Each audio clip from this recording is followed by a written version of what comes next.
The towering white horse's desperate attempts to revive her dead foal pierced James's hardened heart, breaking through years of emotional numbness since returning from war. In her anguished eyes, he recognized his own unprocessed grief, a connection that would transform both their shattered lives. Before we continue, don't forget to subscribe to the channel, like the video, and comment where in the world you're watching from. Let's go. The sun beat down mercilessly on the barren landscape, casting harsh shadows across the dry riverbed where James Morgan stood motionless. At 45, the desert sun had weathered his face, lines etched deep around eyes that had seen too much. The breeze carried nothing but heat and dust whispering across the empty expanse. His water canteen hung at his side, half empty, much like he felt these days. 5 years since returning from his last deployment, and still, the silence of civilian life rang louder than any explosion he'd endured. James had taken to wandering the outskirts of his small Arizona property, finding more comfort in the desolate terrain than among people. The isolation suited him. Out here, no one expected him to talk about his feelings or pretend he was adjusting well. The nightmares still came regularly, jolting him awake with memories of comrades lost and decisions that haunted him. His therapist called it progress, that he could now fall back asleep afterward. James called it exhaustion. He'd been walking for nearly 2 hours when he spotted them in the distance, a flash of white against the golden-brown landscape. At first, he thought it was just sunlight playing tricks, the way heat sometimes shimmered above the sand creating illusions. But as he drew closer, the shape solidified into something real. A horse, no, 2 horses, one standing, one lying on the ground. The standing horse was magnificent, a pure white mare with a powerful build that seemed almost too perfect for this harsh environment. She stood guard over a smaller form on the ground, occasionally nudging it with her muzzle. Even from a distance, James recognized the stillness of death in the smaller form. A foal, no more than a few weeks old from the size of it, lay motionless on its side. James slowed his approach, careful not to startle the mare. Years of military training had taught him to assess situations before rushing in, and everything about this horse screamed wild. She wasn't wearing a halter or any sign of human care. Her coat, though dusty, showed no marks of saddle or bridle. This was a free creature, likely descended from escaped ranch stock that had adapted to the unforgiving desert over generations. The mare's head shot up as she sensed his presence, ears swiveling toward him. Her nostrils flared, testing his scent on the air. James froze, maintaining eye contact but keeping his posture non-threatening. The horse pawed the ground nervously but didn't bolt. Instead, she positioned herself more firmly between him and the dead foal. "Easy there," James murmured, his voice rough from disuse. "I'm not here to hurt you." The mare snorted, as if dismissing his words. Her eyes, dark and intelligent, held a depth of emotion that struck James unexpectedly. He recognized that look. It was grief, raw and overwhelming. The same expression he'd seen in the mirror countless times after losing men under his command. As James stood perfectly still, the mare eventually relaxed enough to return her attention to the foal. She nudged the small body again, more insistently this time, as if willing it to rise. The futility of the gesture made James's chest tighten. He knew from the unnatural position of the foal's neck that it had likely broken in a fall, perhaps down one of the steep embankments that lined the dried riverbed. A movement caught his eye. A vulture had landed nearby, its ugly head bobbing as it assessed the situation with cold calculation. The mare immediately charged at it, driving it back with a threatening display. But as soon as she returned to her foal, the bird simply relocated, biding its time. Soon others would join it. In that moment, James made a decision.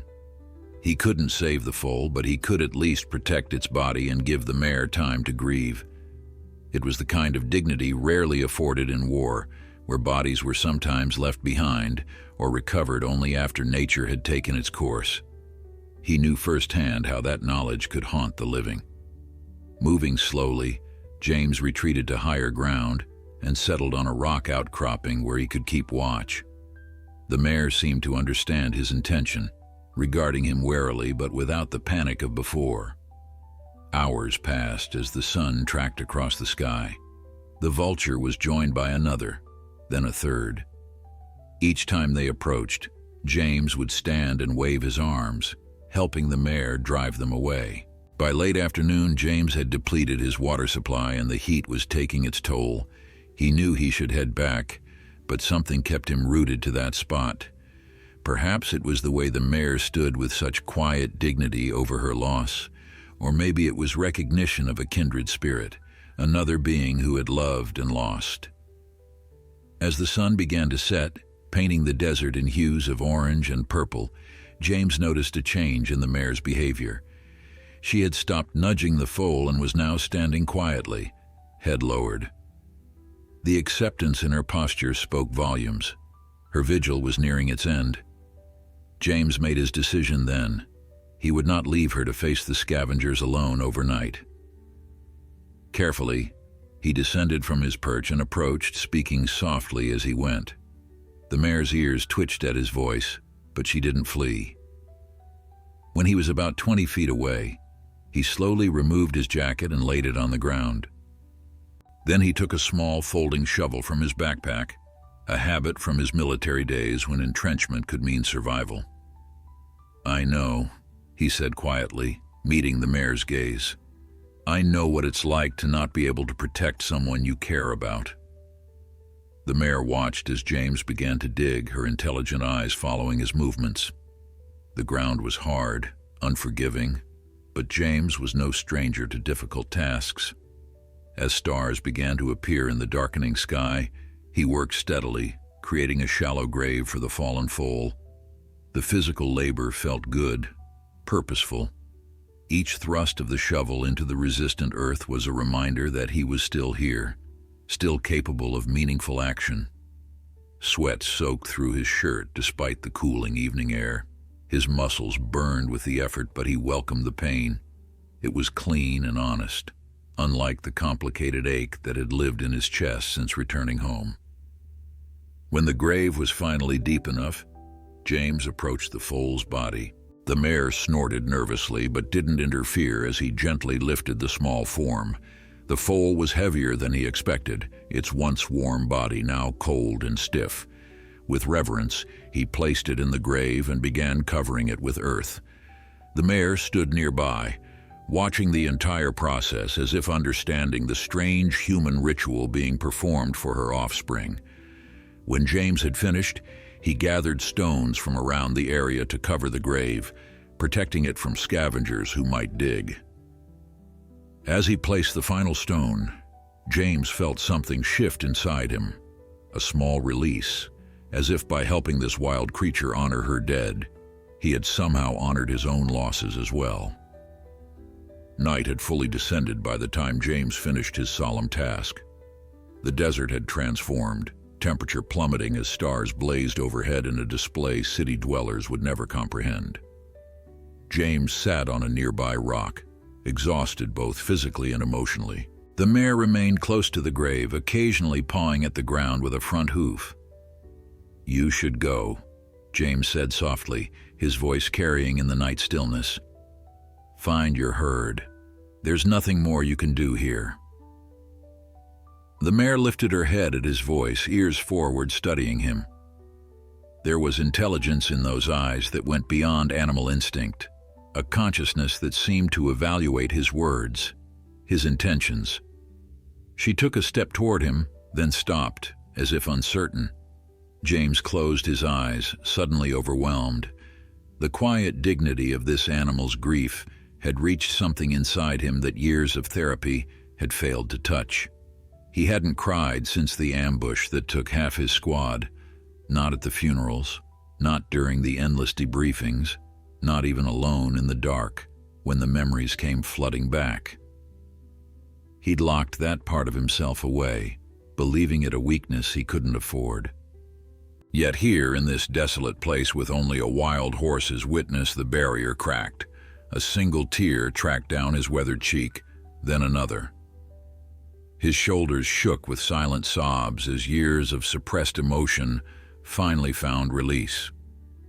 When he opened his eyes again, the mare stood directly before him, close enough that he could feel her warm breath. James remained perfectly still, barely breathing. In all his years in the desert, he'd seen wild horses, but never this close. They were notoriously skittish around humans, with good reason, given mankind's history of capturing and breaking their spirit. Slowly, cautiously, the mare extended her muzzle toward his face. James didn't move as she sniffed his tears, her whiskers tickling his skin. There was something both terrifying and profoundly moving about being so close to such a powerful wild creature, a being that could kill him with a single kick, yet was touching him with surprising gentleness. "We're quite a pair, aren't we?" he whispered, both too stubborn to know when to walk away. The mare backed up a few paces but didn't leave. Instead, she lowered herself to the ground about 10 feet from James, folding her legs beneath her. The gesture stunned him. Wild horses rarely lay down in the presence of potential predators.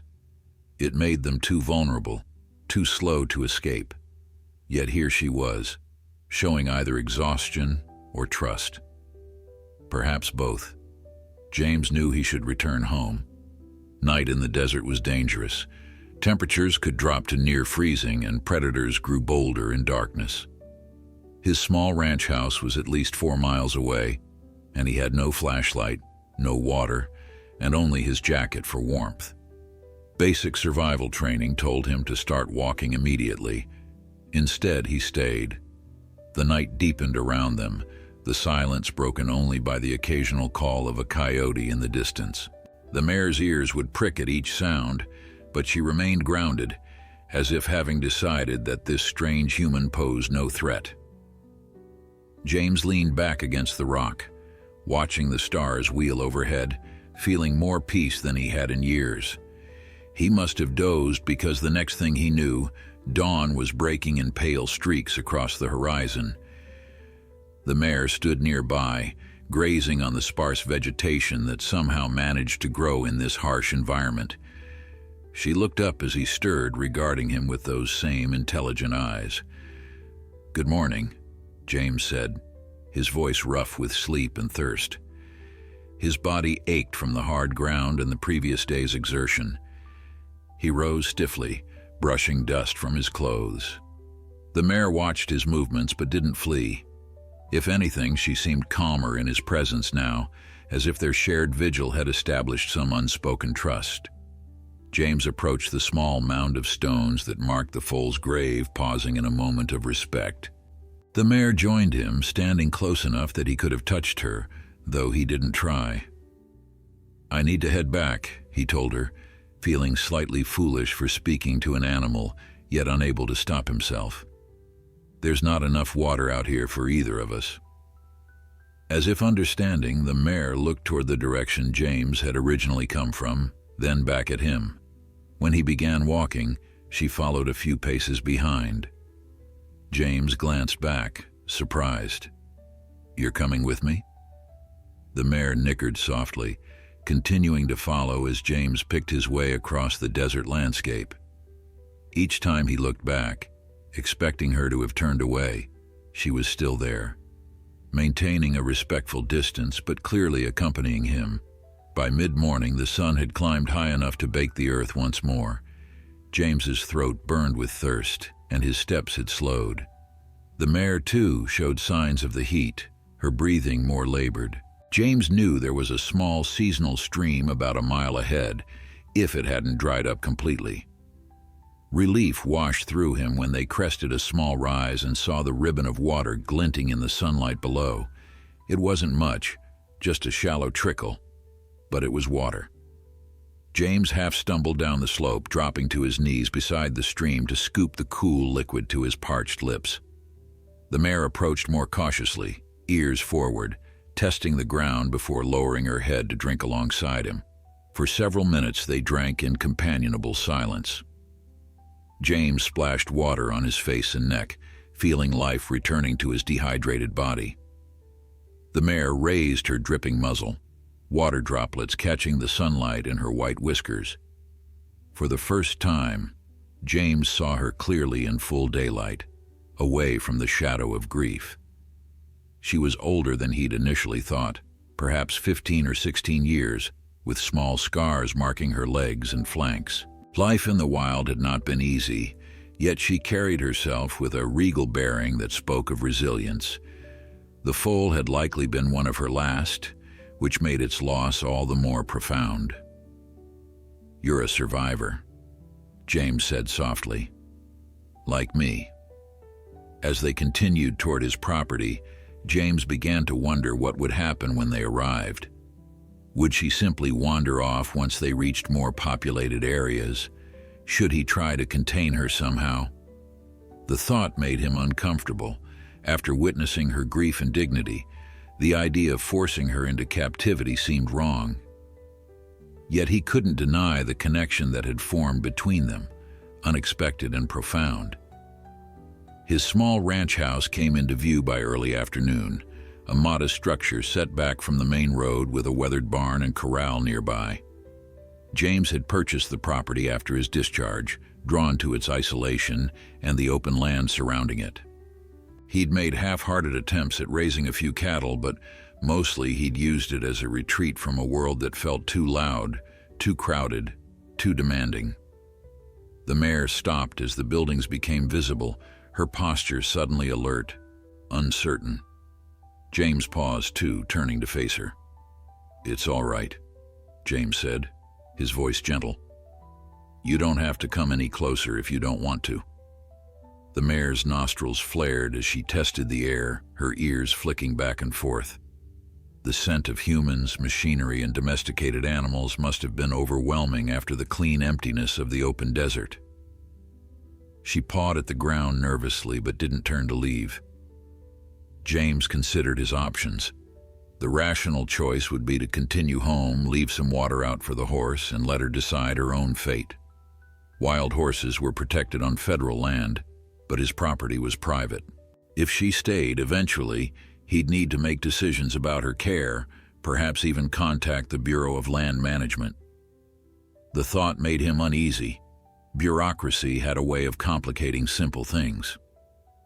"Come on then," he said, starting toward the house again. "No pressure. You're free to go whenever you want." He walked slowly, giving her time to follow at her own pace. Surprisingly, she did, maintaining the same careful distance she'd kept throughout their journey. When they reached the edge of his modest corral, James unlatched the gate and swung it wide. Inside was a small lean-to shelter, a water trough, and enough space for an animal to move around comfortably. He'd built it with vague intentions of maybe getting a horse someday, but like many of his post-military plans, it had remained just an idea. James filled the trough from the nearby pump, the squeak of the handle breaking the afternoon quiet. The mare watched from a distance, her thirst evident but her caution stronger. Once the trough was full, James backed away, walking toward his house. "It's yours if you want it," he called over his shoulder, no strings attached. Inside his small ranch house, James drank 3 glasses of water in quick succession, then stood at the kitchen window watching the mare. She remained where he'd left her, seemingly torn between the visible water and her instinct for freedom. Finally, thirst won out. She approached the open gate cautiously, stopping every few steps to assess for danger. When she finally reached the trough, she drank deeply, her reflection shimmering in the water's surface. James smiled, despite himself. It felt good to provide something so simple yet essential. Too often in the military, his role had been destructive rather than nurturing, breaking things, hurting people, all in service to some greater strategic objective he sometimes questioned. This small act of kindness seemed to balance some invisible scale inside him. After drinking, the mare explored the corral, sniffing at the posts and shelter. She did not leave, though the gate remained wide open. Instead, she found a patch of shade and lowered herself to the ground, clearly exhausted from grief and their long journey. James took the opportunity to shower and change into clean clothes. The hot water sluiced away desert dust and the emotional residue of the previous night. As he dressed, he caught sight of himself in the bathroom mirror, something he usually avoided. The face that looked back seemed subtly different, less closed off. The burden he'd carried for so long felt marginally lighter.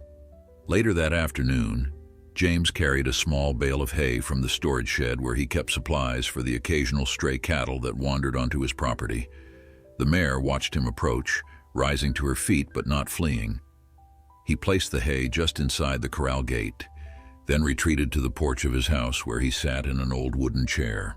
"You know," he said, voice carrying across the yard, "I should probably give you a name. Can't keep calling you the mare in my head." He pondered for a moment. How about Ghost? Seems fitting. The newly named Ghost regarded him silently as she began to eat the hay, her white coat gleaming in the late afternoon sun. James leaned back in his chair, content to simply observe. There was something meditative about watching her, her movements deliberate, present in a way humans rarely manage to be. No dwelling on past regrets or future anxieties, just the immediate moment. As darkness fell, James expected Ghost to leave, to return to whatever wild herd she'd come from.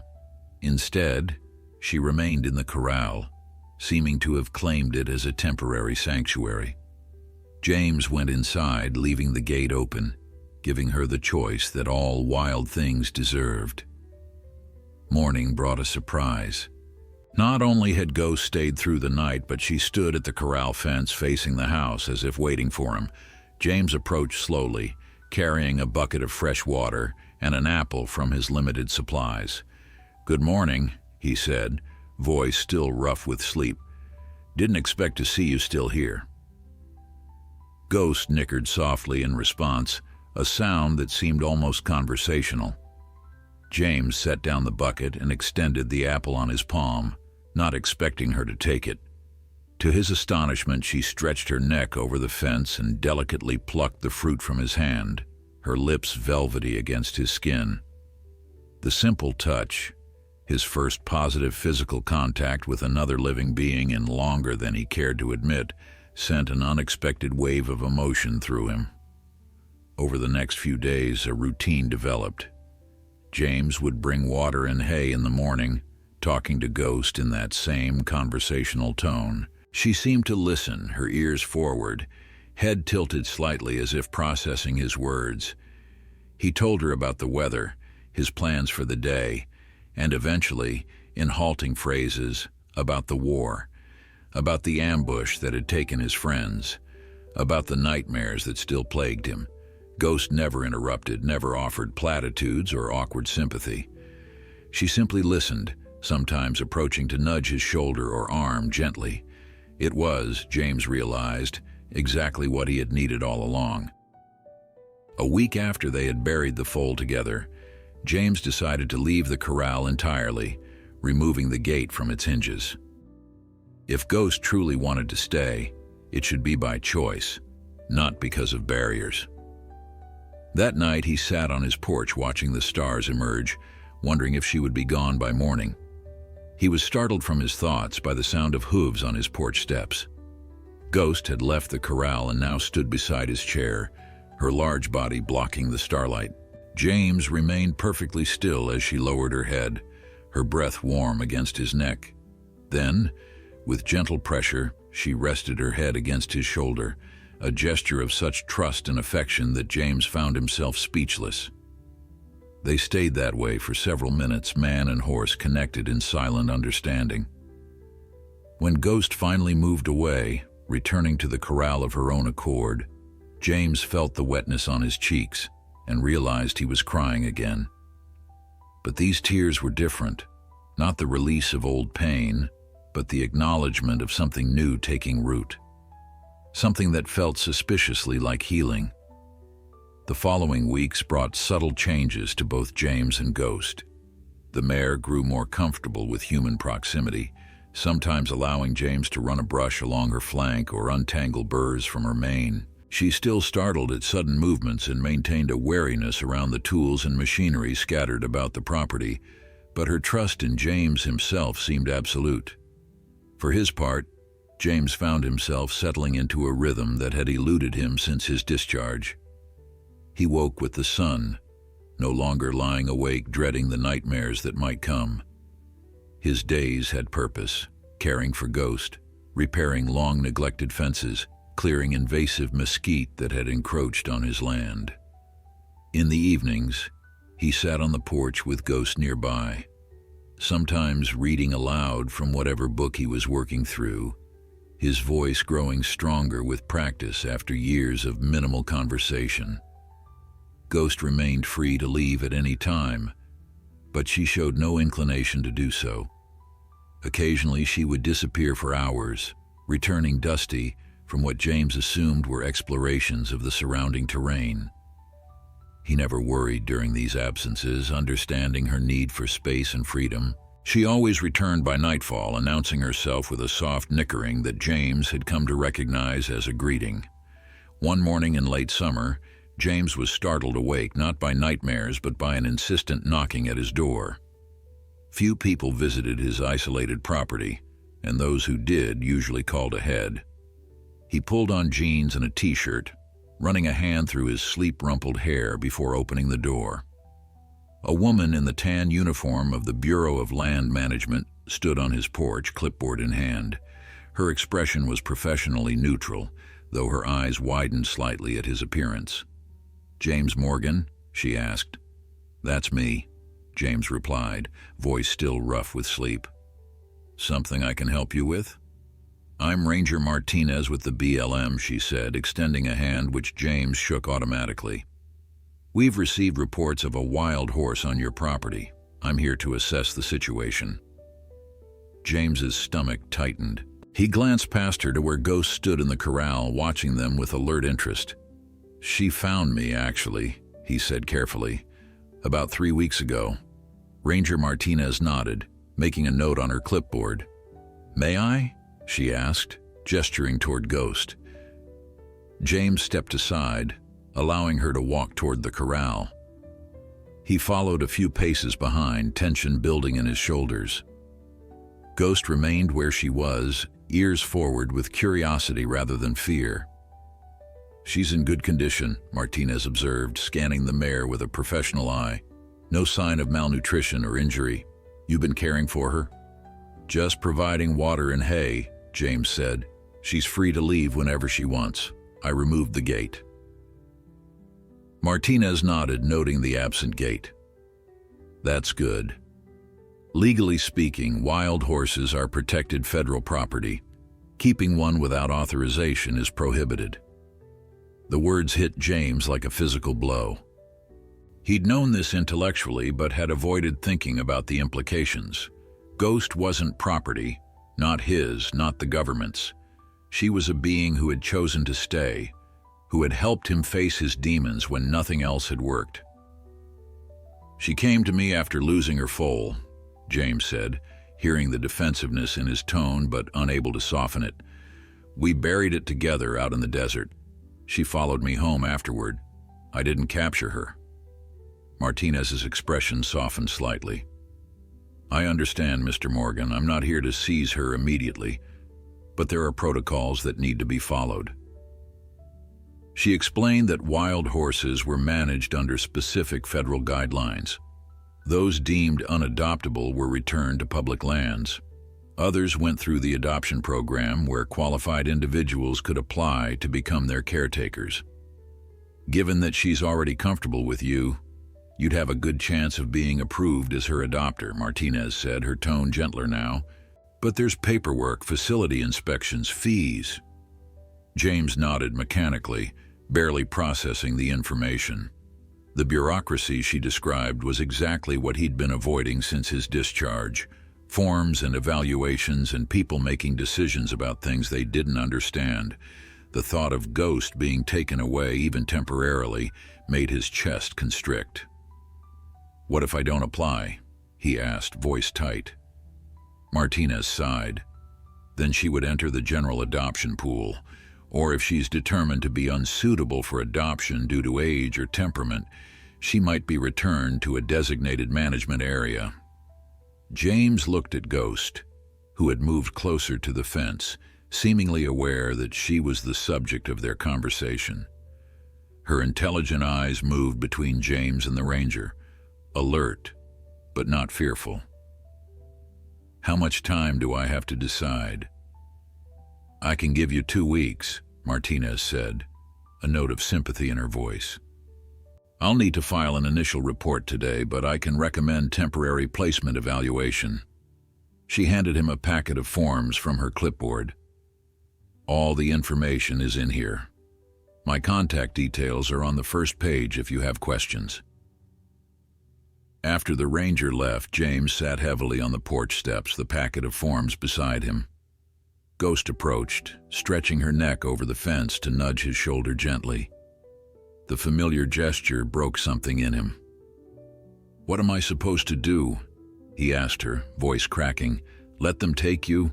Fight the whole damn government?" Ghost had no answers, only her steady presence and warm breath against his neck. James reached up to stroke her muzzle, his mind racing through options. He could try to hide her, move her to a more remote location on his property, but that would mean restricting her freedom even more than the adoption program would. And if caught, he'd likely lose any chance of keeping her legally. He could comply with the bureaucracy, fill out the forms, pay the fees, endure the inspections and questioning. The thought made him recoil. He'd left the military partly to escape such structures, the endless chain of command and paperwork that reduced people to numbers and checkboxes. Or he could let her go, watch her enter the system and hope that somehow she'd end up back with him. The uncertainty of that path was unbearable. For the first time in weeks, James felt the familiar weight of helplessness settling over him. The progress he'd made, the peace he'd begun to find, seemed suddenly fragile in the face of outside intervention. That night, James barely slept. He sat at his kitchen table with the adoption papers spread before him, reading each line with growing frustration. The forms were a maze of legal language, requirements, and disclaimers. Each page reminded him that Ghost wasn't seen as a sentient being who had chosen his company, but as government property to be processed, cataloged, and allocated.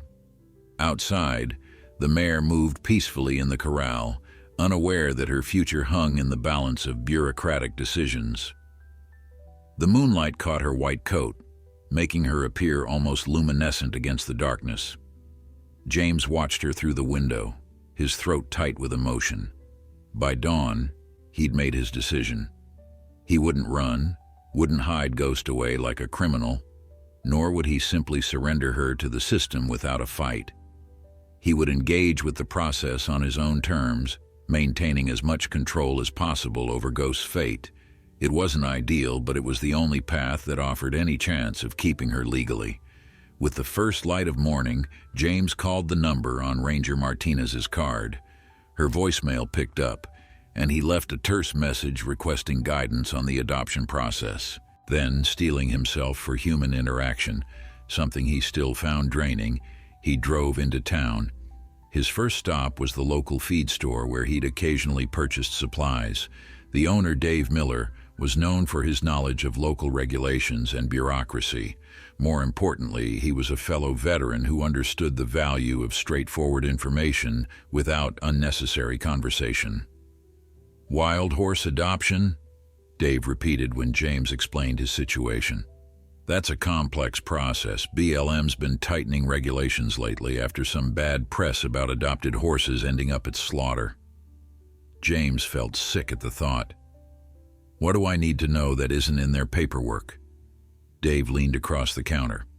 "First, your property needs to meet their standards, minimum 1/4 acre corral with 6-foot fencing for untrained horses. Shelter with 2 sides enclosed, no barbed wire. They'll inspect everything." James mentally inventoried his property. The corral would need significant upgrades, higher fencing, better shelter, expenses he hadn't planned for. There's also a personal evaluation, Dave continued. They want to make sure you can handle a wild horse. Military experience helps, shows discipline and patience, but they'll ask about your specific knowledge of equine care. This was potentially problematic. Despite his growing bond with Ghost, James knew his formal knowledge of horse care was minimal. "Any resources you can recommend?" he asked. Dave nodded, writing down names of books and local courses. Old Pete Jenkins runs clinics for veterans on horse handling. It's mainly therapy stuff, but the certification looks good on applications. I can put in a word if you want. James accepted the information with quiet gratitude. As he turned to leave, Dave called after him. "Morgan, one more thing. Committee that reviews these applications, they respond well to narrative. Tell them why this horse matters. Make them see it's not just about wanting free government property." Back at the ranch, James found Ghost waiting by the fence. She nickered softly as he approached, stretching her neck to greet him. The simple gesture of recognition strengthened his resolve. He spent the afternoon making calls, ordering materials for corral improvements, and researching horse care. By evening, his kitchen table was covered with notes, printouts, and sketches of the upgraded corral design. His head throbbed from more social interaction in one day than he'd had in the previous month combined, but there was also a sense of forward momentum that he hadn't felt in years. The next morning, he began work on the corral.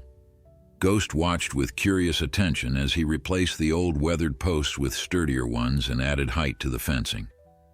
When he approached her with a measuring tape to estimate dimensions for a proper shelter, she startled slightly but allowed him to move around her, his calm voice reassuring her that the strange object wasn't a threat. Working with his hands had always brought James clarity. As he dug post holes and mixed concrete, his mind processed the events that had brought him to this point. The random encounter in the desert, the shared grief over the foal, the silent companionship that had somehow reached parts of him that years of therapy had failed to touch. When Ranger Martinez called back that afternoon, James was covered in sweat and dirt, but felt more centered than he had in days. "I've started the improvements to meet adoption standards," he told her, outlining his plans for the corral and shelter. "I'm also looking into training certification." There was a pause on the line before Martinez responded. "That's impressive initiative, Mr. Morgan. Most people wait for the inspection before making changes." "I'm not most people," James said simply. "Clearly not." Her tone warmed slightly. "Since you're already engaged in the process, I could schedule a preliminary inspection for next week. It wouldn't be official, but it would give you a better idea of what you're still missing." James accepted the offer, marking the date on his calendar after they hung up. A week wasn't much time to complete all the necessary improvements, but having a concrete deadline focused his efforts. That evening, exhausted from physical labor, James sat on the ground near Ghost, his back against a newly installed fence post. The mare stood nearby, occasionally lowering her head to nuzzle his hair or shoulder. "I'm doing everything I can," he told her softly. "But bureaucracy isn't something you can fight head-on. It's like quicksand. The harder you struggle, the faster it pulls you down." Ghost blew out a soft breath, her whiskers tickling his neck. James reached up to stroke her muzzle, finding comfort in the warm velvet feel of it against his palm. "You know what's strange?" he continued. "When I was in the military, I followed orders without question, filled out every form, checked every box. Even when I didn't agree, I trusted the system. Then I saw how that same system failed so many of us when we came home broken." Ghost shifted closer, as if sensing his rising tension. Her solid presence anchored him to the present, preventing the memories from pulling him under. "Now I have to trust them again with something that matters to me." something that's helped me more than all their programs and prescriptions combined. The days leading up to Martinez's preliminary inspection passed in a blur of physical labor and research. James worked from dawn until dusk, pushing his body to its limits as he constructed a proper shelter, reinforced fencing, and installed a water system that wouldn't freeze in winter. At night, he pored over books on equine care, filling a notebook with information on nutrition, health issues, and behavioral patterns. Ghost seemed to sense the importance of these preparations. She watched James work with attentive interest, sometimes following along the fence line as he moved about the property. Occasionally, she would approach to investigate a tool or material, her curiosity overcoming her natural caution around unfamiliar objects. By the day before the inspection, James had completed the essential improvements. The corral now had sturdy 6-foot fencing enclosing nearly half an acre. The shelter was simple but effective, a 3-sided structure with a sloped roof and drainage system to keep the ground dry. He'd even created a separate feeding area and installed rubber mats in spots where Ghost liked to rest.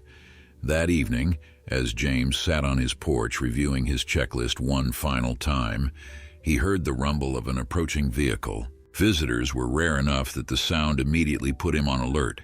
Ghost, too, raised her head, ears pricked toward the driveway. A battered pickup truck came into view, slowing as it approached the house. James recognized it as belonging to Pete Jenkins, the horse trainer Dave had mentioned. They'd spoken briefly on the phone, but Jenkins hadn't mentioned coming by. The old man who climbed out of the truck moved with the stiff grace of someone who'd spent decades in the saddle. His weathered face was deeply tanned, with a shock of white hair under a well-worn cowboy hat. He nodded a greeting to James before turning his attention to Ghost, who watched him with wary interest. "Dave Miller said you could use some advice," Jenkins said without preamble. "Thought I'd stop by, see what you're working with." James hadn't expected this, but appreciated the straightforward approach. "Thanks for coming. Inspection's tomorrow." Jenkins nodded, moving slowly toward the corral. His gait was measured, deliberate in a way that didn't alarm Ghost. "Beautiful animal," he commented. "Mustang, obviously. Good conformation. Probably Spanish bloodlines, given the head shape." He stood quietly, observing Ghost for several minutes. The mare, after initial wariness, seemed to accept his presence, even moving closer to inspect him through the fence. "She's bonded with you," Jenkins noted, glancing at James. "Unusual for a wild-caught adult. Typically takes months of gentling." "We understood each other," James said simply. Jenkins nodded, accepting this without pressing for details. "Mind if I see what you've set up?" For the next hour, Jenkins inspected James's improvements with a critical eye, occasionally suggesting modifications or additions. His knowledge was practical rather than theoretical, born of experience rather than books. James followed him, taking notes and asking questions when appropriate. "The shelter's good," Jenkins said, running a hand along the support beam. "Solid construction. Might want to add some bedding, straw or wood shavings. They'll check for that." When they'd completed the circuit of the property, Jenkins leaned against the fence, watching Ghost graze in the evening light. "Martinez is fair," he said after a moment. "Not one of those bureaucrats who gets off on enforcing every minor regulation. But she's thorough." James nodded, grateful for the insight. "Anything else I should know?" Jenkins considered this. "They'll ask about your experience with horses. Your military background will help. Shows discipline, commitment. But be honest about what you don't know. Better to acknowledge gaps than pretend expertise you don't have." He paused, then added, "My veteran program starts next month.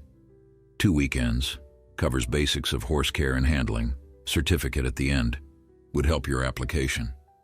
"I'd appreciate that," James said. Jenkins nodded once, then reached into his pocket and withdrew a business card. "Call if you need anything before then. Got a lot of respect for what you've done here. Not many would put in this effort. After Jenkins left, James found himself feeling unexpectedly optimistic. The old trainer's approval meant more than he would have anticipated, validating the work he'd put into preparing for Ghost's adoption. The next morning, James was up before dawn, making final adjustments to the corral and checking every detail against BLM requirements. Ghost seemed to sense his nervous energy, watching him with alert interest as he moved around the property. When Ranger Martinez arrived precisely at 10, James was waiting by the gate. She stepped out of her government vehicle with clipboard in hand, professional but not unfriendly. "Good morning, Mr. Morgan," she said, extending her hand. "Ready for the preliminary assessment?"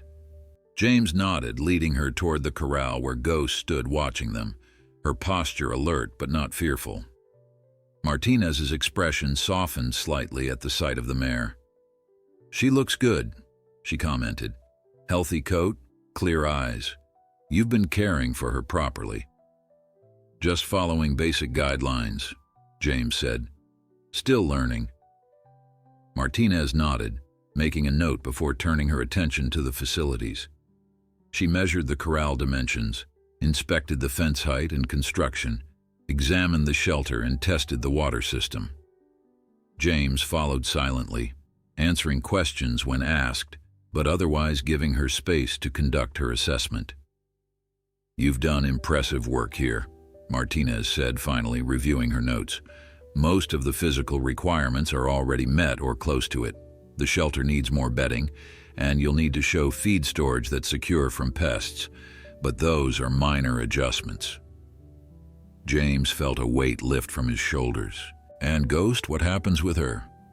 "Technically, she should come into BLM custody during the application process," Martinez said carefully, "but given the circumstances, her comfort with you, the progress you've made, I could recommend a conditional placement. She stays here while your application is processed with regular checks by our office." This was better than James had dared hope for. "Thank you," he said simply. Martinez's professional demeanor softened slightly. "I should tell you, Mr. Morgan, adoptions aren't always approved on first application. The committee looks at multiple factors: facilities, experience, intent. Your military service works in your favor, shows responsibility, but your limited experience with horses is a concern." James nodded, accepting the reality check. "I'm enrolled in a training program starting next month, and I'm committed to learning whatever's necessary." "That's good," she said, making another note.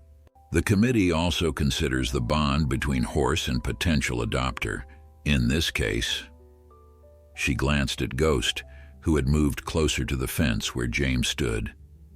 "Well, that seems to be established." After Martinez left, James leaned against the corral fence, relief washing through him. Ghost approached, pressing her muzzle against his shoulder in a gesture that had become familiar. He reached up to stroke her neck, finding comfort in the rhythmic motion and the soft warmth of her coat. "We've got a chance," he told her quietly. "It's not guaranteed, but it's a chance." The conditional placement Martinez had suggested was more than he dared hope for. It meant Ghost could remain with him during the application process, sparing her the stress of relocation and keeping their fragile bond intact. The thought of her being taken away, even temporarily, had been almost unbearable.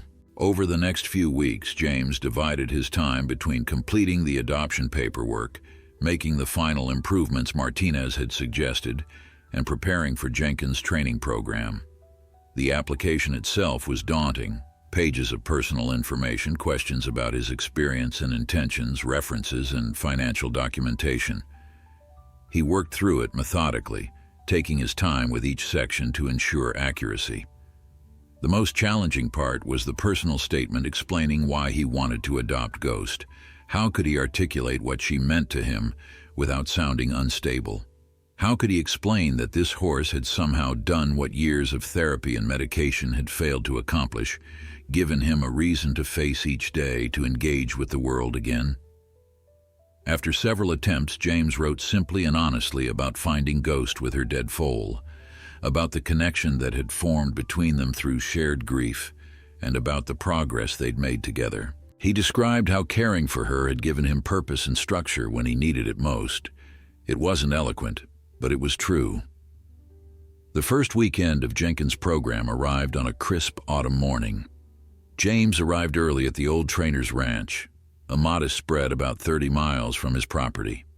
5 other veterans were already there, standing awkwardly in a loose circle near the main barn.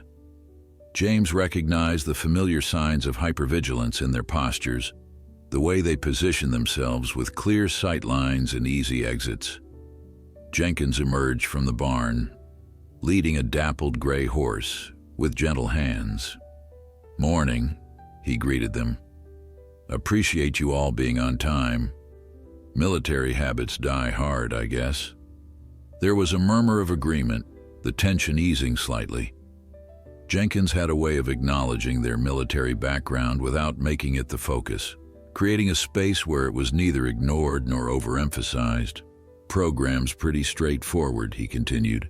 "We'll cover basic care, handling, health assessment, and behavior. Combination of classroom time and hands-on practice. Got 6 horses here with different personalities. You'll work with all of them, learn to read their signals." The day unfolded in a rhythm that felt both challenging and comfortable to James. Jenkins's teaching style was practical and direct, free from unnecessary jargon or condescension. The other veterans, initially reserved, gradually opened up as they worked together, sharing brief stories about their service and civilian transitions. By late afternoon, James had learned to properly groom a horse, check for common health issues, and interpret basic equine body language. His hands, once trained for weapons and combat, now moved with careful precision as he cleaned hooves and checked for heat or swelling in legs. "You've got a good touch," Jenkins commented, watching James work with a nervous young gelding. "Quiet but confident. Horses respond well to that." James nodded, accepting the rare compliment. "Reminds me of clearing buildings in Fallujah. Can't rush, can't hesitate, have to be present in each moment." Jenkins regarded him thoughtfully. "War teaches alertness, good foundation for working with animals. They live entirely in the present, no past regrets, no future anxieties." That observation stayed with James as he drove home that evening. Ghost greeted him at the fence, her white coat luminous in the fading light.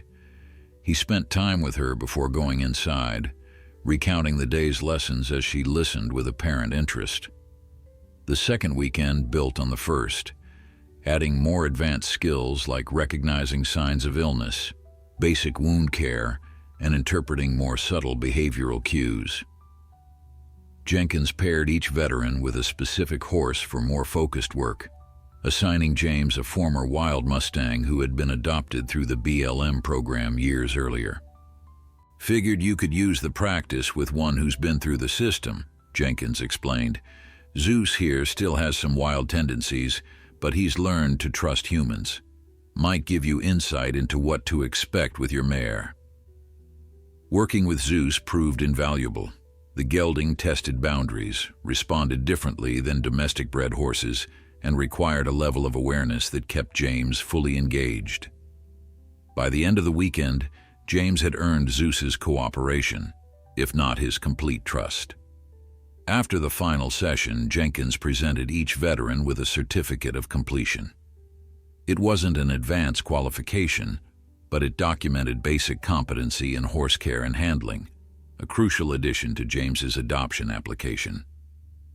"Applications being reviewed now," James told Jenkins as they stood watching the sunset from the ranch's main paddock. "Martinez says committee meets next month." Jenkins nodded. "You've done everything right so far. Rest is out of your hands." The following weeks brought an unexpected benefit of Jenkins's program. 2 of the veterans, Mike and Sarah, reached out to James, suggesting they meet occasionally to practice their skills and support each other's progress. Before long, they had established a routine of visiting each other's properties, sharing resources and knowledge. For James, who had isolated himself for years, this gradual return to social connection was both challenging and healing. These fellow veterans understood without explanation his need for space, his discomfort with certain sounds or situations. There was no need to explain the nightmares or the hypervigilance. They simply nodded in recognition of shared experience. Sarah, who had served as a medic in Afghanistan, proved particularly knowledgeable about equine health issues. During her first visit to meet Ghost, she brought a kit of basic supplies and demonstrated proper technique for temperature taking and wound assessment. "She's in excellent condition," Sarah told James after examining Ghost. "You've done well with her, especially for someone new to horses." Mike, a former Marine with carpentry skills, helped James make final improvements to the shelter, adding features that would impress the adoption committee.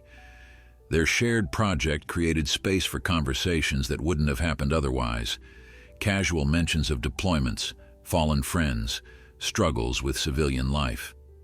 As October gave way to November, the desert nights grew colder.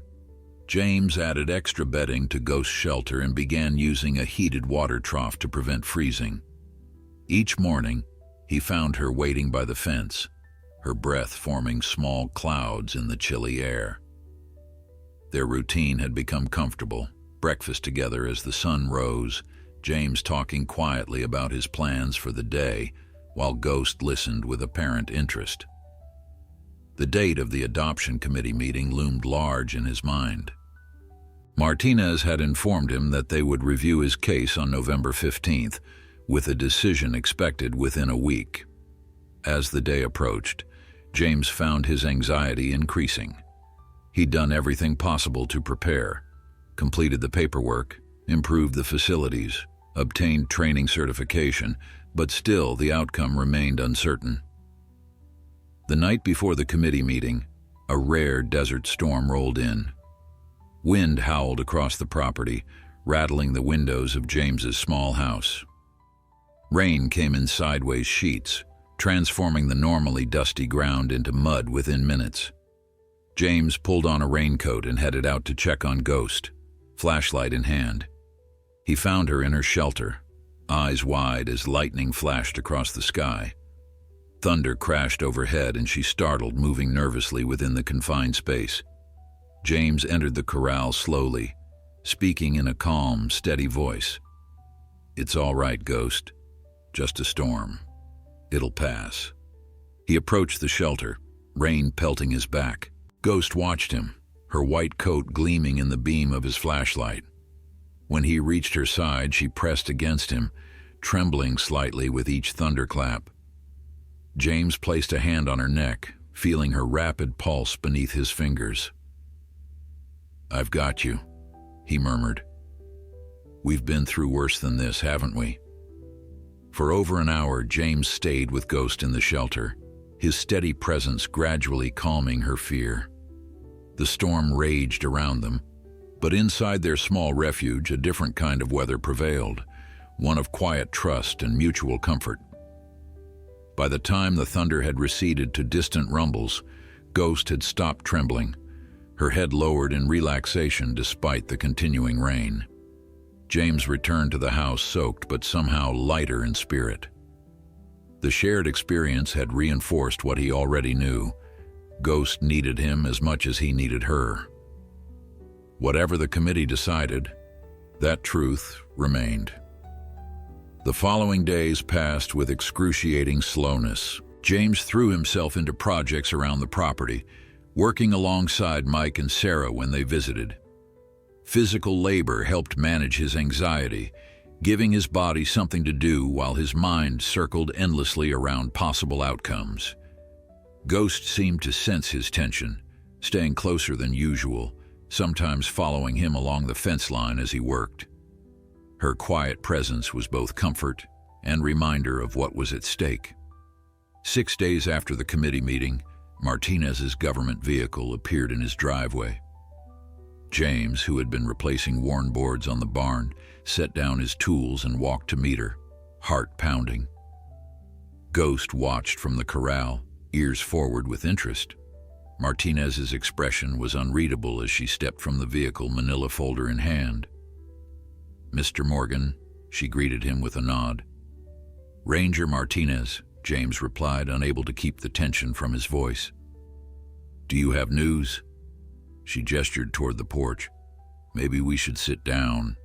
James's stomach dropped. In his experience, invitations to sit down rarely preceded good news. Nevertheless, he led the way to the porch, where two weathered chairs faced the corral. Martinez took a seat, placing the folder on her lap. "The committee has reviewed your application thoroughly," she began, her tone professional. "They considered the facilities inspection, your training certification, personal statement, and my preliminary assessment." James nodded, unable to speak past the tightness in his throat. "There were concerns," Martinez continued. "Your limited experience with horses, the isolation of this property, questions about long-term care as ghost ages." Each word felt like another nail in a coffin being built around his hopes. James stared at Ghost, memorizing her outline against the desert landscape, trying to prepare himself for loss. "However," Martinez said, opening the folder, "the committee was impressed by your commitment. The improvements you've made, the training you've undertaken, the support network you've established with other veterans, these all speak to your dedication." She withdrew a document and handed it to James. "They've approved your application for probationary adoption, 1 year, with quarterly inspections. If all requirements are met during that period, full adoption rights will be granted." James stared at the paper in his hands, the official letterhead and formal language swimming before his eyes. "She can stay?" he asked, needing to hear it plainly. Martinez's professional demeanor softened into a genuine smile. "She can stay, Mr. Morgan. Ghost is officially in your care." Relief crashed through him with physical force. James closed his eyes briefly, steadying himself against the wave of emotion. When he looked up, Martinez was watching him with understanding. "Thank you," he said simply, knowing the words were inadequate but unable to find better ones. Martinez nodded. "Ghost chose well when she followed you home." After she left, James walked to the corral, adoption papers still clutched in his hand. Ghost approached, stretching her neck over the fence to nuzzle his shoulder. He pressed his forehead against hers, allowing himself a moment of pure gratitude. "It's official," he told her softly. "This is home now, for both of us." That evening, James called Jenkins to share the news. The old trainer's gruff congratulations carried genuine warmth. James then reached out to Mike and Sarah, who immediately suggested a celebration at James's place that weekend. The small gathering was unlike anything James would have tolerated a year earlier. The four of them, James, Jenkins, Mike, and Sarah, sat around a fire pit in his backyard, Ghost grazing peacefully nearby. They shared stories, passing a bottle of whiskey between them, laughing more freely than James could remember doing in years. "To Ghost," Jenkins said, raising his cup in a toast, "and to James, proof that sometimes saving something else is how you save yourself." The others echoed the toast, their voices carrying into the clear night air. James felt something shift inside him, a sense of belonging he'd thought lost forever. These people understood him.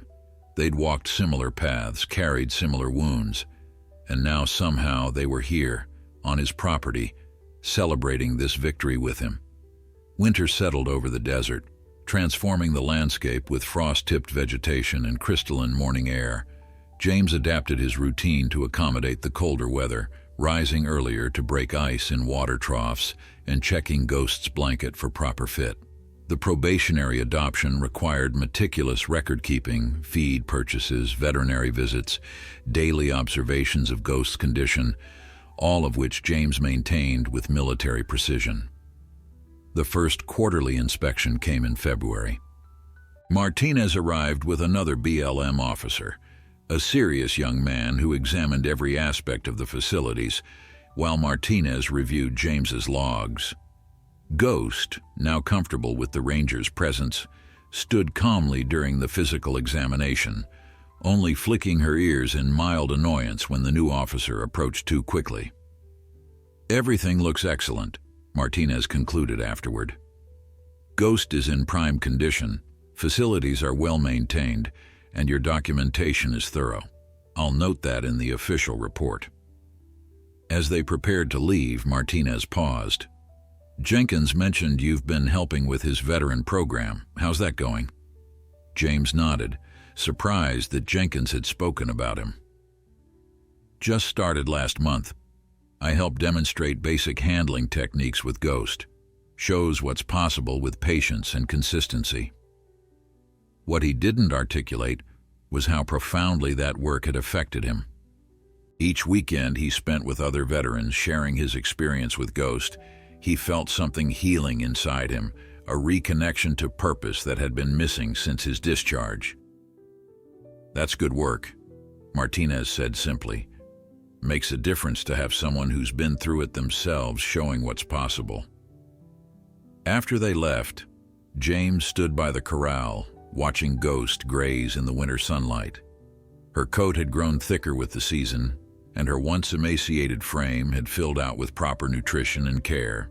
She was beautiful, not in the polished way of show horses, but with the natural dignity of a creature perfectly adapted to its environment. The second quarterly inspection in May coincided with a desert bloom that transformed the usually stark landscape into a canvas of wildflowers. Martinez completed her assessment quickly, clearly pleased with Ghost's condition and the meticulous maintenance of the facilities.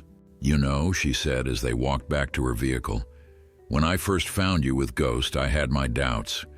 Most civilians don't understand what they're taking on with a wild horse. They romanticize it, then get frustrated when reality doesn't match their expectations." James nodded, understanding. "I never expected it to be easy." "No," she agreed. "But you understood something many don't, that the relationship is worth the effort. You've done well by her." Summer brought scorching heat that tested both man and horse. James installed misters in Ghost's shelter and adjusted their routine to include early morning rides before the temperature became unbearable. Ghost, initially skeptical of carrying a rider, had gradually accepted first a saddle pad, then a light saddle, and finally James himself. Their first successful ride had been just 3 circles around the corral, but the milestone had felt monumental. Now they ventured beyond the property boundaries, exploring the surrounding desert in the cool dawn hours. Ghost moved differently under saddle than she had when wild, more measured, more attentive to James's subtle cues, but she retained her natural instincts, alerting to distant movements and navigating rough terrain with confidence. During one such morning ride in late July, they crested a ridge that offered a view across miles of desert. In the distance, a dust cloud signaled the movement of animals, a small herd of wild horses traversing the open terrain. James felt Ghost tense beneath him, her attention fixed on the distant herd. For a moment, he feared she might bolt, drawn by some primal instinct to rejoin her kind. Instead, she stood perfectly still, watching. James loosened the reins, giving her freedom to choose. "It's okay," he said softly. "I understand if you need to go." Ghost turned her head slightly, one eye meeting his. Then, with deliberate movement, she turned away from the distant herd and began walking back toward home, her decision made. That evening, as James brushed Ghost in the cooling air, he found himself talking more openly than usual. "You know, before I found you, I wasn't sure I'd make it," he admitted quietly. "Not that I was planning anything, but I just couldn't see a future worth sticking around for." Ghost's ear flicked back, listening. Every day was the same. Wake up from nightmares, try to function, fail, sleep, repeat. The VA had me on meds that made me feel nothing at all, which was better than feeling everything, but still not really living. He moved the brush in long, smooth strokes along her flank. Then there you were, standing over your foal, refusing to give up even when it was hopeless. Something about that. It reached me when nothing else could. The third quarterly inspection in August went as smoothly as the previous two. Martinez, now more colleague than authority figure, commented on Ghost's excellent condition and the obvious bond between horse and handler. "Just one more inspection to go," she reminded James. "But at this point, it's really just a formality. The committee has been very impressed with your reports." That fall, Jenkins approached James after a veteran program session. "Got a proposition for you," the old trainer said, leaning against the fence. "Program's growing. Need another instructor, someone who understands both horses and veterans. Pays not much, but it's steady." James was caught off guard by the offer. "You think I'm qualified?" Jenkins snorted. "You've got Ghost responding better than horses who've been in training for years, and the vets relate to you. That's all the qualification needed." The prospect was both appealing and terrifying. James had grown comfortable in his isolation, venturing out only for specific purposes like the veteran program or necessary supplies. Taking on a regular role would mean consistent interaction, commitment to others who would depend on him. "Need time to think about it," he said finally. Jenkins nodded. "Take what you need. Offer stands." That night, James sat on his porch watching Ghost in the corral, illuminated by the soft glow of security lights. The decision before him represented more than just a job opportunity. It was a choice about the kind of life he wanted moving forward. The comfortable isolation of his current existence versus meaningful engagement with others who might benefit from his experience. 1 year after finding Ghost in the desert, James stood at the exact spot where they had buried her foal. The landscape showed no sign of their solemn work. Wind and rain had erased the disturbed earth, and desert plants had reclaimed the ground. Only the carefully arranged stones remained, now half buried in sand, a subtle marker of what had transpired there. Ghost stood beside him, no longer tethered or controlled, simply choosing to remain at his side. James ran his hand along her neck, feeling the strong muscles beneath her winter coat. "Hard to believe it's been a year," he said softly. They had ridden out at dawn, retracing the journey that had first brought them together. It seemed important somehow to acknowledge this anniversary, to honor the grief that had initially connected them and the healing that had followed. The final quarterly inspection had occurred the previous week. Martinez had brought paperwork for James to sign, officially transferring ownership of Ghost to him without restrictions or continued oversight. "Congratulations," she had said, genuine warmth in her voice. "You've more than met all requirements. Ghost is officially yours now." James had signed the papers with mixed emotions, pride in their accomplishment, gratitude for the opportunity, but also discomfort with the concept of owning a being like Ghost. In his mind, their relationship transcended ownership. They had chosen each other, formed a partnership based on mutual need and respect. After the quiet moment at the burial site, James and Ghost continued their ride, moving at an easy pace through the winter landscape. The desert in December had a stark beauty. Muted colors, crisp air, extraordinary clarity of light that revealed distant mountains in sharp detail. As they crested a familiar ridge, James spotted movement below, the same wild herd they had encountered months earlier. Ghost noticed them too, her ears pricking forward with interest. This time, James guided her down the slope, approaching the herd at a respectful distance. The wild horses became alert to their presence, the lead mare stepping forward to assess potential threat. Ghost and James stopped, allowing the herd to observe them. After several minutes, the tension eased. The wild horses returned to grazing, accepting their presence at the periphery. It was a powerful moment, Ghost, once part of such a herd, now bridging the world between wild and domestic. James felt privileged to witness this reunion of sorts, to see Ghost acknowledged by her former kind without being drawn back to that life. They remained near the herd for almost an hour before turning toward home. As they rode, James found his thoughts returning to Jenkins' job offer. He had been contemplating it for weeks, weighing the comfort of his solitude against the meaning he found in working with other veterans. Ghost, as if sensing his preoccupation, maintained a steady pace, occasionally turning her head to check on him. Her attentiveness had become one of the most remarkable aspects of their relationship. Her apparent awareness of his emotional state, her responsiveness to subtle shifts in his mood or energy. Back at the ranch, James unsaddled Ghost and turned her out into the larger paddock he had constructed during the summer. She trotted off to roll in her favorite dusty spot, then returned to the fence where James stood watching. "What do you think, Ghost?" he asked, stroking her forelock. "Should we help Jenkins with his program? Commit to something bigger than just us?" Ghost nudged his chest with her muzzle, a gesture that had become her way of offering comfort or encouragement.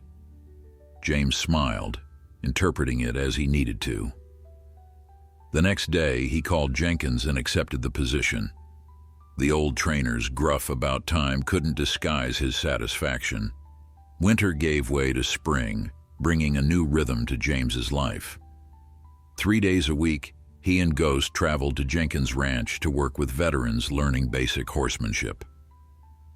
Some days were challenging, participants struggling with PTSD triggers or frustration with their progress, but most brought moments of connection and growth that made the effort worthwhile. Ghost proved to be an exceptional therapy horse, patient with beginners yet responsive enough to reward proper technique. She seemed to understand which veterans needed extra gentleness, often standing perfectly still for those who approached with visible anxiety. For those who had progressed further in their training, she offered just enough challenge to build confidence without overwhelming them. James found himself speaking more in these months than he had in the years since his discharge. Initially, he kept his instruction minimal and practical, focusing on safety and basic techniques. Gradually, he began sharing more of his own experience, how working with Ghost had helped him process trauma that therapy alone couldn't touch, how the responsibility of care had given structure to days that once stretched empty before him. These disclosures, offered simply and without expectation, created space for the veterans to share their own struggles. Sometimes this happened in direct conversation, but more often it emerged obliquely while working with the horses. Observations about hypervigilance, remarks about sleeping better after physical exertion, quiet acknowledgments of progress measured in moments of peace rather than grand achievements. One afternoon in late spring, a new participant, a young woman recently returned from her third deployment, approached James after a session. "I wanted to thank you," she said quietly. "When I signed up for this program, I thought it was just about learning to ride. I didn't expect—" She paused, glancing at Ghost, who stood nearby. "I didn't expect to feel hopeful again." James nodded, understanding completely. "Ghost taught me that," he said. "That connection can happen when you least expect it. That healing isn't always where or how you're told to look for it." As summer approached again, bringing scorching heat to the desert, James received an unexpected call from Ranger Martinez. The BLM was organizing an educational event about wild horse management and adoption. Would James and Ghost be willing to participate to show a success story? The old James would have refused immediately, uncomfortable with attention and skeptical of government initiatives. The man he had become considered it thoughtfully, weighing discomfort against potential impact. "We'll be there," he told Martinez. On the morning of the event, James rode Ghost onto the demonstration grounds where dozens of people had gathered. As they moved into position, Ghost's ears pricked forward, taking in the unusual environment with alert curiosity rather than fear. James felt a surge of pride in her composure, in the trust that allowed her to face new situations with confidence. Martinez introduced them briefly, explaining their journey from that first encounter in the desert to their current partnership. James then demonstrated basic groundwork and riding techniques, Ghost responding to his subtle cues with the synchronization that comes from deep mutual understanding. Afterward, as people approached to ask questions, James found himself speaking easily about their story, the grief that had initially connected them, the patient work of building trust, the healing they had found together. In Ghost's calm presence beside him, in the steady rhythm of her breathing, he felt anchored even in this crowd of strangers. They had come so far from that day by the dead foal, two wounded souls finding in each other exactly what they needed to continue. Not a magical cure or instant transformation, but a patient companionship that made the hard work of healing feel possible, even worthwhile. That, James reflected as Ghost pressed her head gently against his shoulder, was the most unexpected gift of all.